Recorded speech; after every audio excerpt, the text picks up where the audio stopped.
Everyone, welcome back to my YouTube channel Ganit Guruji. मैं Lakshman Singh math master आपका अपने यूट्यूब चैनल पर स्वागत करता हूं। आशा है कि आप सभी ठीक ठाक होंगे। वीडियो शुरू करने से पहले अगर मेरे वीडियो पर कोई नया है तो प्लीज सब्सक्राइब कीजिए, बेल आइकन को दबाइए ताकि आपको नई नई अपडेट्स टाइम टू टाइम मिलती रहे। आज के हमारे क्लास का टॉपिक है सममिति यानी सिमेट्री। सिमेट्री लाइन के बारे में हम पिछले क्लास में पढ़ चुके हैं। सिमेट्री लाइन दो तरीके की होती हैं, हॉरिजॉन्टल यानी क्षैतिज रेखा और वर्टिकल यानी ऊर्ध्वाधर रेखा। आज हम दर्पण रेखा यानी प्रतिबिंब के बारे में भी थोड़ा बहुत जानेंगे। तो चलिए शुरू करते हैं। पहला क्वेश्चन है हमारे पास, नीचे दी गई आकृतियों में सममित रेखाओं की संख्या ज्ञात कीजिए और फिर आप अपने उत्तर की जांच कीजिए। तो यहां से हम जब इसमें देखते हैं तो सममित रेखा हम वैसे गिनते हैं तो हमारे पास 1, 2, 3 और 4 है। आप इसकी जांच भी कर सकते हैं, तो आप इसको करके देखिए। 1, 2, 3 और 4 इसमें। इसके बात करें तो इसको अगर हम मान लीजिए कि हम कागज पे इस तरह से काट लें और उसमें से हम काटते इसको, तो इसको बीचों बीच हम इस तरह से काटेंगे तो इसमें 1 होगी। इसकी बात करें हम कि इसमें सममित रेखाएं कितनी होंगी, तो इसमें सममित रेखाएं 2 होंगी, 1 और एक इस तरह से 2। इसकी बात करें डी की, तो डी में सममित रेखाएं इसमें भी 2 ही होंगी, एक इस तरह से और एक इसके बीचों बीच इस तरह से हम बांट दें तो ये 2 होंगी। इसमें बात करें तो इसमें हमारे पास इसके बीचों बीच अगर हम इसको बांटें तो ये हमारे पास 1 ही होंगी इसमें हमारे पास। इसकी बात करते हैं तो ये हमारे पास 1 और एक इस तरह से बांट सकते हैं हम, 2 होंगी इसमें।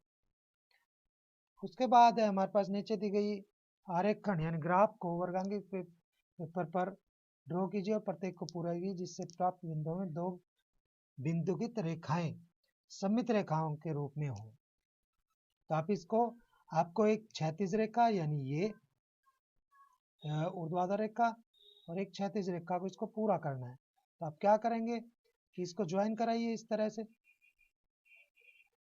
इसको भी ज्वाइन कराइए इस तरह से और इस तरह से, ये हमारे पास सममित रेखा बन जाएगी, सममित आकृति बन जाएगी। इसकी बात करें तो ये दो हमारे पास जो क्षैतिज और ऊर्ध्वाधर रेखा है, हमें ये आकृति पूरी करनी है इस तरह से। तो आप इसको ऐसे करेंगे ताकि ये पूरी हो जाए इस तरह से।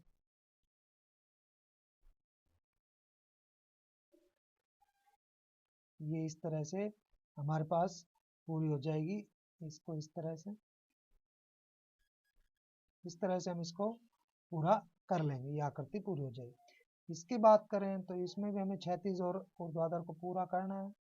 तो भैया देखिए ये है, इसको आप ऐसे ही घुमाइए, फिर ये कह रहा है तो आप इसको ऐसे घुमाइए, फिर इस तरह से, फिर इस तरह से, फिर इस तरह से और इस तरह से। इसी तरह आप इसको नीचे करते हुए चलेंगे, इसी तरह से आप इसको नीचे करते हुए चलेंगे और आप इस आकृति को इस तरह से पूरा कर लेंगे। इस तरह से ही पूरा करते हुए इसको चलेंगे ताकि ये पूरी आकृति बन जाए। नेक्स्ट है हमारे पास क्वेश्चन, इसी तरह इस आकृति को पूरा करना है। आप इन आकृतियों को पूरा कीजिए इसी तरीके से। इसको भी 2 हैं तो आप 2 कीजिए यहाँ पे, फिर आप 2 इस तरह से कीजिए, फिर आप इसको ज्वाइन कराइए, फिर इसको ज्वाइन कराइए, फिर 2 इस तरीके से। इस तरह से आप इनको पूरा कीजिए। ये है हमारे पास, फिर आप इसको करेंगे, फिर आप इसको करेंगे और ये इस तरह से ये पूरी हो जाएगी आकृति।